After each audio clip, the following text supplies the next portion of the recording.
I've got 9 tips for living in Mexico as a foreigner, and the first one is that you should probably get temporary residency before moving to Mexico. So how does that work? Usually if you're just traveling to Mexico on a tourist visa, you can stay for 180 days.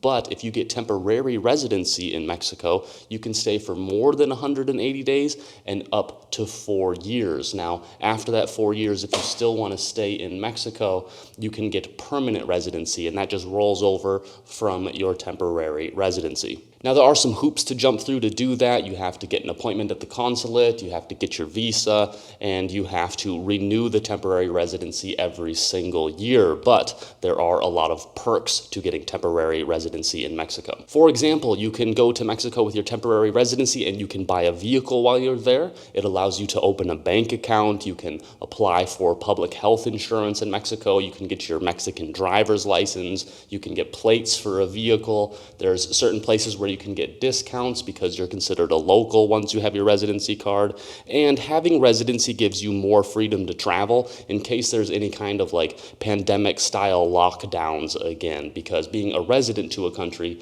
makes it much easier to get into it even when there are certain quarantines in place. My second tip for living in Mexico as a foreigner is that you learn Spanish while you're in Mexico. Now, this should seem obvious, but for some expats, it's really not, and they just stick with English. And that's because it's not always easy to learn a second language, especially if you're an adult. But there are ways to learn while you're there. You can pay to learn. For example, you could get on a local Facebook group, and you could find a tutor that lives in the town. There's also the chance to join a local school where they have classes for English speakers, or you could use some other type of online tool like Babbel, and I'll link down to that in the description box if you want to give it a shot. But if you want to learn Spanish while living in Mexico as a foreigner, you don't have to necessarily pay to do it. There are ways to learn for free. You could just listen to Spanish music and television to get your ears primed to the sounds that Spanish makes. You could change your Netflix shows to Spanish, and if you already know exactly what they say in English, it makes it a little bit easier to kind of understand what they're saying in Spanish as well. You can practice reading food labels at the stores so you know what things are called. And I would recommend just practicing as much as you can, and don't be ashamed, because learning a second language as an adult often makes you feel like a little child. You can't explain yourself very well, you don't understand directions, it's difficult to talk on the phone, but just keep practicing, stick with it, and I promise it will work out for you. So my third tip for living in Mexico as a foreigner is how to find a place to live while you're actually there. So if it's your first time going to Mexico, what I recommend you might do is just go get some Airbnbs in a few places that you want to check out and use what I call the free cancellation technique. So this would mean only signing up for places that will let you cancel up to the day before that you're supposed to go there totally for free. So that way you can get all your money back if for some reason you find something that's a little more long term. So how do you actually go about finding a place to stay a little bit more long term while living in Mexico? Well, the first thing you can do is just walk around and look for rent signs. They'll usually be in Spanish, of course. They'll say se renta, or they'll say se alquila, and they'll be posted on a house or an apartment or something like that. There'll generally be a phone number and a WhatsApp number. Now, if your spoken Spanish isn't very good, you can just use that WhatsApp, message them that way, and just use a translator to communicate properly. But if you come down to Mexico looking for a place, you're going to realize that there's also a lot of places that are for rent that just don't have signs on them. So another thing you can do is just start talking to all the locals. Ask every single person you talk to, the person selling the cold coconut, the person selling the fruit on the side of the street, the waitress at the restaurant you're at. Ask them all, do you know anybody who has something to rent for a little bit more long term? And they'll either know somebody, or they'll know somebody who knows somebody, or maybe they'll take your information and go look around for you. People down here in Mexico are really helpful when it comes to things like this. Of course, if you're not so comfortable talking to strangers and asking them things like that about where to live, or maybe you're just not comfortable with your Spanish, for example, there are a lot of Facebook groups. So you could say go to Cozumel Renta on Facebook, or Rent in Cozumel, Rent in Cancun, something like that. Just use search terms that you think would work well to find a place to rent in the area you're at. And you can either scroll scroll through those groups looking at what people have already posted that they have for rent, or you can just make a little post yourself saying what you need, what you're looking for, where you're looking for it, and people will generally jump on there and say, hey, I have this place for rent. You can go check them out after that. Now, renting in Mexico is a little bit different in renting in the United States, and down here you might also have to pay other kinds of fees, like a contract fee or a notary fee, and that just depends on the person that you're dealing with. But some key things to keep in mind when you're actually looking at the contracts is, what is the deposit? Can I actually get it back? What is the length of the lease? Is there a notary fee? Is there a contract fee that you have to pay? Which bills are included in the rent? It's important to know all these things. So of course that was all about rent, but what if you actually want to buy a place? Now it's actually really affordable down here in Mexico. You can find condos, you can find homes, you can find apartments. Now you might also find like a little lot that you could buy and then build your own house on. Now just be careful when you're buying anything like that, because you could easily buy a lot, build a house, and then the lot next door gets sold to somebody who wants to create their own carpentry service right there, and then all day and night you're listening to buzz saws and hammers and things like that. So just be cautious about your purchases in Mexico when it comes to homes. So my fourth tip for people who want to move to Mexico is that you get a SIM card from the OXXO. Now the OXXO in Mexico is quite similar to a 7-Eleven. You can walk in, you can ask for a SIM card. I think the SIM card itself doesn't cost any more than like $2, and then it's going to be about 200 pesos, which I use Telcel, a service down here, and that gives me a month of calls, texts, and 3 gigabytes of data. And now that's roughly about $10 USD for a full month of service. Now these types of cell phone plans, you don't have to sign any commitments. It's just month to month. You sign up when you need it or if you want it.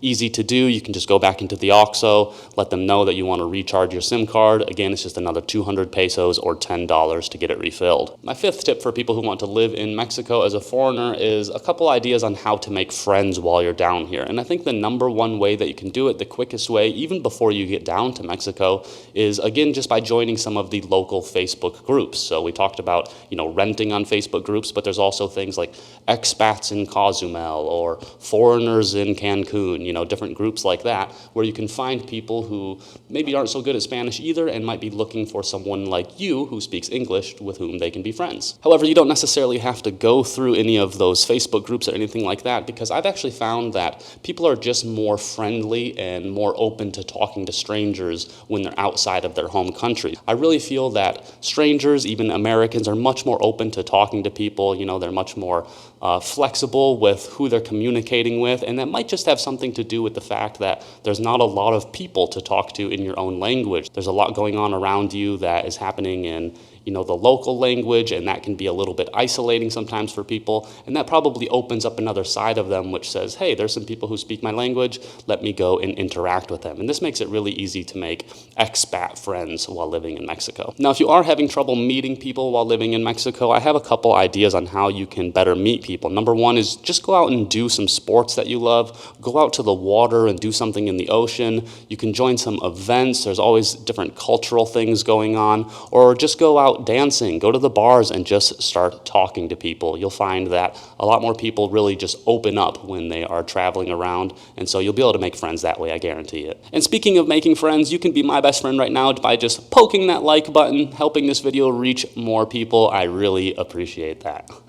And that brings me into my sixth tip for living in Mexico as a foreigner, and that's that you shop at the local supermarkets while you're here. Now, you will be able to find things like Sam's Club and Walmart and things like that, but I would recommend the more local style supermarkets. That might be Chedraui or Aquí or Mega Soriana. Now, a lot of these places will let you use like reward points. I would recommend that you bring your own bags to bag your stuff with, because you will get charged for every plastic bag. And generally when you're checking out at a place like this, you're going to see that there's one person at the cash register and there'll be another person standing behind where the food gets slid to, and they'll start bagging it for you. Now, those people you can generally tip. Give them a couple pesos, 2, 3, 4, 5 pesos, and that's just a service that they're providing for you, so make sure you give them a few coins. I think that sometimes when foreigners are walking past them, we don't really know what to do with them, why they're even bagging our stuff. That's just a tipped job that they're doing, so throw them a few pesos. Now, you might have heard from other people that living in Mexico, it would be cheaper to not shop at the big supermarkets, that you can just go to the fruit stands or, the truck on the side of the road and things like that.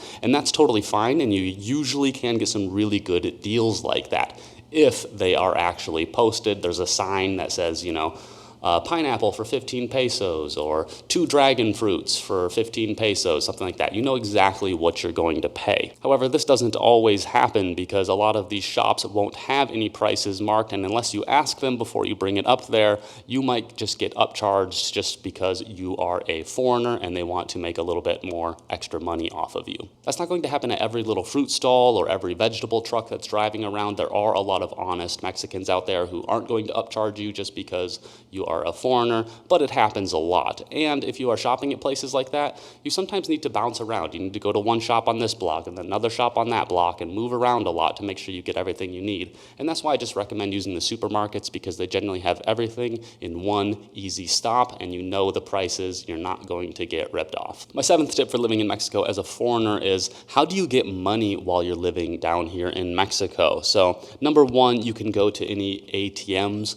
There's ATMs all over the place. You'll generally find a few even stacked right next to each other. And even if you're withdrawing from an American account in US dollars, you can still withdraw Mexican pesos. Now, if you're going to be doing that using a foreign card to withdraw money down here in Mexico, there's a few things to be aware of. Number one is that you should be using a card that doesn't have any foreign transaction fees and no outside of your network ATM withdrawal fees. And that's because you're already going to get hit with a withdrawal fee at the ATM down here in Mexico. About the least expensive one I've found is about $1.50, $2. Sometimes they even go up to $5, $6 just to withdraw some money from them. So obviously the key is to find the ATM with the lowest surcharge. And thankfully, that's what I said. There'll be like 4 or 5 ATMs right next to each other. Just give them all a shot, see which one has the lowest surcharge, and just use that one. Now, there's actually a cheaper and better way to send money to Mexico, and that's through a PayPal service called Zoom. I'll link down to that in the description box as well for you. But Zoom is a service that basically acts as a wire transfer or just a money transfer, kind of like Western Union. So what you'll do is you'll get on Zoom,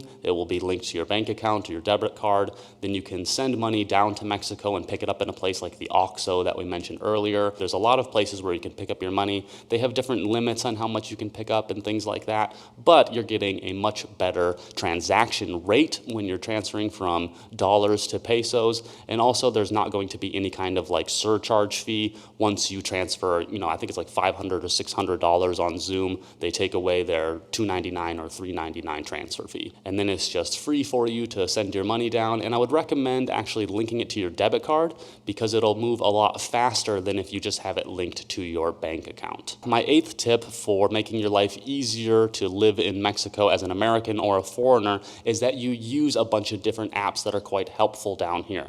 So for example, you might want to use Uber or Didi to get around using taxis. They're not available everywhere, but just have them downloaded. You might be able to find them in different places. There's also versions of those apps to get food delivery. So there's Uber Eats, there's Didi Food, there's Rappi, there's WhatsApp. Again, I will link down in the description box to all these to make it easy for you to find these apps. Sometimes they have deals going on, sometimes there's specials, they'll give you discounts on deliveries and things like that. So make sure you're mixing and matching them to know which one is best for you and which one you really enjoy the most. My 9th tip for living in Mexico as a foreigner is that you just don't be such a gringo. Now, I know it's hard to not be a gringo when you look like this and you talk like this, but there are ways to reduce your gringonicity. Number one is that you just take your voice down a little bit, because I've noticed that Americans are really, really loud. Anytime I'm walking around in a foreign country, man, is it easy to pick out the other Americans. They just are blah, blah, blah, blah, blah.